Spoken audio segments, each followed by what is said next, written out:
Okay, welcome back. We are now looking at our WordPress blog again, and one of the things we want to discuss in this video is the fact that you want to make sure that as your visitors come, that you have the opportunity to interact with them and market to them a second time, and that means that you're going to have a couple of things in place. We're talking about those foundational elements. One of those things that you're going to have, obviously, is you're going to have an autoresponder. Now, you're looking at GetResponse right now. There are several available. There's Aweber and iContact and lots of different autoresponders available. GetResponse does have a free trial. One of the benefits that GetResponse does have is that they've got built into their pricing a landing page feature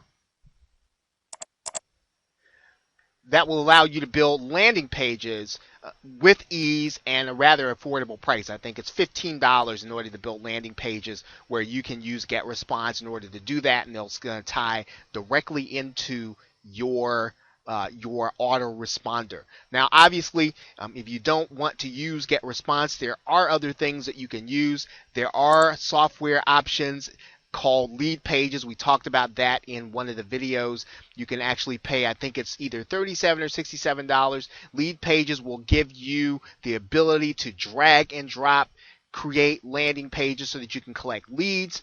You can also use another site, we talked about this one before, called Instapage. Now, these are places where you can drive traffic to a particular place where you're just going to have one offer. The only thing that's going to be on the page is going to be your offer. It's all you're going to be able to talk about. Now, obviously, if you're using a blog in order to drive traffic, now we're looking at a very popular blog on the web, you still want to be able to collect names and email addresses. So you're looking right here.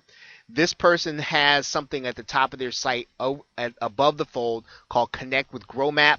That means that you can actually connect with them by getting here, but you also want to be able to collect names and email addresses. Now, this is obviously not totally above the fold, which is where you'd want them to be in order to collect names and email addresses. You want to have it so that people do not have to scroll in order to do that. But again, at least this person is attempting to collect names and email addresses. I mean, you can see that in some other places.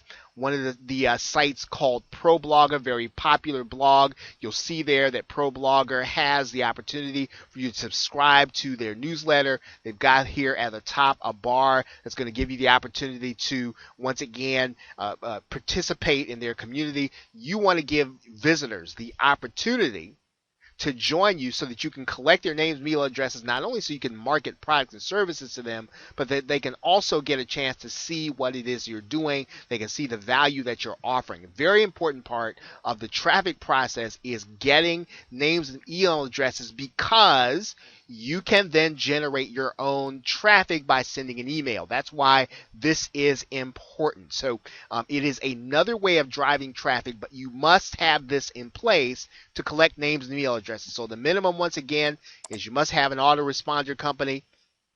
I'm going to click back to GetResponse.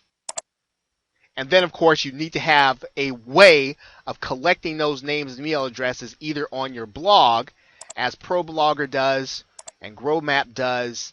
There are some other examples that I was going to show you. Here's a person that's actually doing a review site. They're reviewing a product called Continuity Income Videos.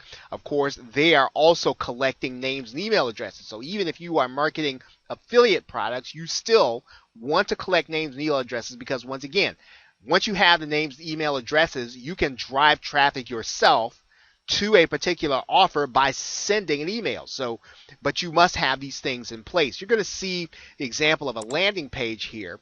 Here's a person that actually does a podcast. So they don't necessarily produce a product or service, but they do a podcast. And one of the things that they do is they have different landing pages for their events.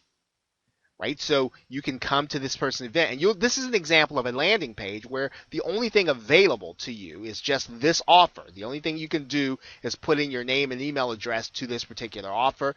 Now, of course, the thing about a blog is you've got other things going on. Right, there are other things for people to click on. They could get, distracted and go to these other places. But once again, if you build familiarity with your visitors, you'll be able to drive traffic. So the point in what we are talking about in this video is that you must create the opportunity for your visitors to be able to put their email address in so that you can collect it inside of your autoresponder so that you can then email them in order to drive traffic to wherever it is that you want. And of course, you'll need to have a landing page or a place where they will find it attractive in order to do so. Okay, so you must have those foundations in place. Whether you're using a web page or a landing page, make sure you've got your autoresponder in place and that you have some place that you are collecting those names and email addresses for that initial bit of traffic. Okay, so with that, thanks, and I will see you in the next video.